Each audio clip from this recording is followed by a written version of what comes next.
এই 5টি অভ্যাস যদি তুমি নিজের জীবনের সাথে জড়িয়ে নিতে পারো তবে তুমি হবে পৃথিবীর সবথেকে সুখী মানুষ। তা চলো ভিডিওটি শুরু করার আগে সবাই কমেন্ট বক্সে জয় গীতা লিখে দিয়ে যাই। তা কোন 5টি অভ্যাস তোমাকে নিজের জীবনের সাথে আনতে হবে?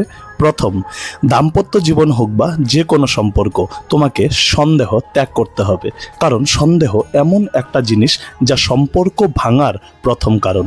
দ্বিতীয়, তোমাকে অহেতুক লোভ ত্যাগ করতে হবে। অন্যেরটা দেখে হিংসা করা একেবারেই ঠিক না। এটা তোমাকে অসুখী রাখার পেছনের সব থেকে বড় এবং বিশেষ একটি কারণ। তাই অপরের উন্নতি দেখে খুশি হওয়ার চেষ্টা করো। তৃতীয়, তুমি যে কাজই করো না কেন, সে ছোট হোক বা বড়, সেই কাজ সম্মান ও সততার সাথে করো। চতুর্থ, নিজের প্রতি বিশ্বাস কোনোভাবেই হারানো যাবে না। আত্মবিশ্বাসী তোমাকে সাফল্যের পথে নিয়ে যেতে সব থেকে বেশি সাহায্য করে।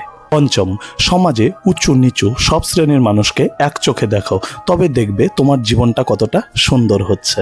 যদি ভিডিওটি তোমাদের ভালো লাগে তবে অবশ্যই কিন্তু একটি শেয়ার করে দেবে। সবাই ভালো থেকো। জয় তারা মা, জয় গুরু বামদেব। বলো হর হর মহাদেব।